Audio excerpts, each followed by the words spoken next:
Hi, it's Grace here. I get a lot of questions about stage fright and how to overcome stage fright, so that's what I want to talk about today. I've picked up a few tips and tricks along the way that I hope will help you out as well. Number one is taking power poses. Amy Cuddy did a study where she had two groups of people. She had two groups of people. First group of people stayed in power poses for 2 minutes. So power poses are poses like, with your hands on your hips, taking as much space as possible around you. This.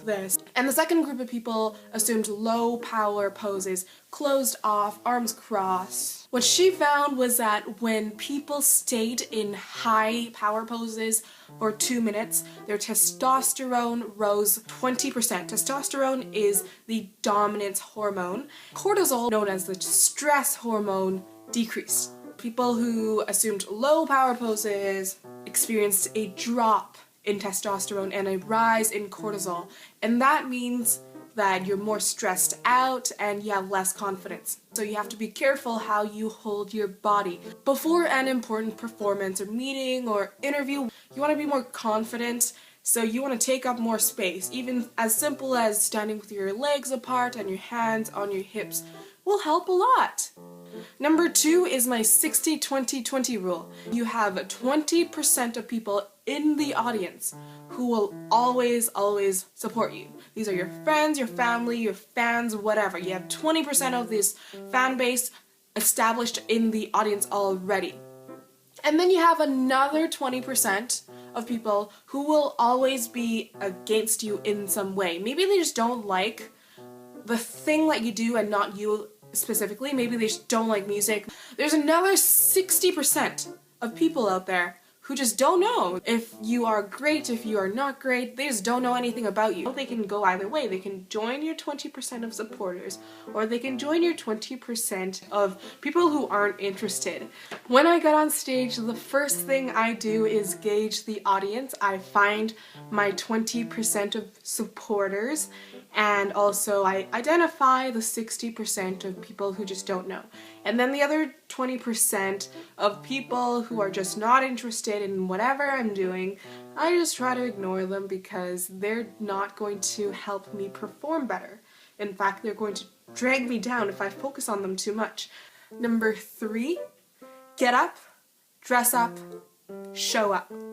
Whatever you're doing, just focus on that. Don't let your mind go on autopilot, because that's when you start thinking about the audience. What do people think about me? One way to reverse engineer that is when you're in the practice studio, practice performing.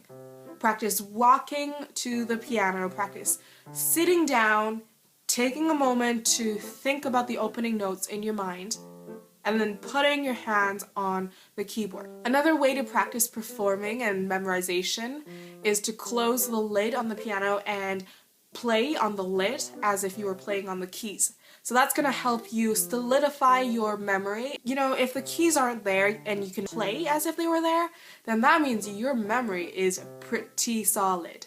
Number four, the glass wall. Meaning your emotions aren't as obvious as you might think. For example, there's a study done where they had performers rate their own nervousness and they had the audience rate the performer's nervousness. And they found that the performers felt way more nervous than the audience saw. Anytime you have some sort of nerves or stage fright, know that you can turn it around into excitement and adrenaline, and the audience might not see nerves, they might see excitement instead. One last thought. Why does it matter what people think of you? Why does it matter whether people see that you're nervous or you have stage fright? You know that by the time you step on stage, you've practiced whatever you've practiced. You've practiced your piano, you've practiced your speech. So there's nothing more you can do in that department. The next thing you can do is nail it before you walk on stage. Hold a power pose for 2 minutes.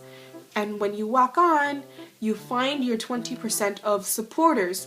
Dazzle them. When you walk off stage, you know that you've done the absolute best that you can. It always helps me when I think of one specific person that I'm connecting with in the audience. When one person feels that personal connection, a lot of other people will feel that personal connection as well. I hope this has helped you. I'd love to hear what some of your favorite tips for stage fright are. Please leave a comment below. If you like this video, it would make me happy if you would click subscribe so that you can get new videos when they come out.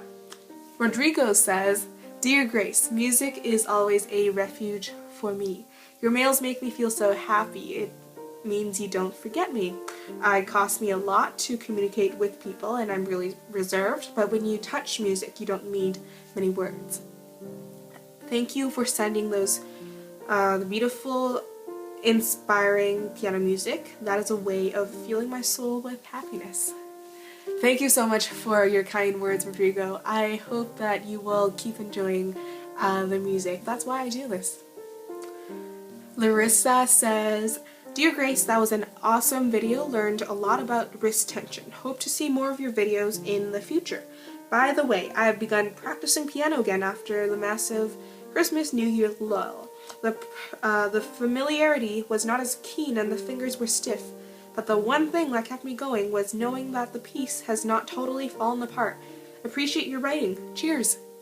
Thank you, Larissa. You are so kind. Keep it up. If you've worked on the piece before, then you have muscle memory and it'll be easier for you to pick it up again as opposed to someone who's learning it for the first time because you have done that already.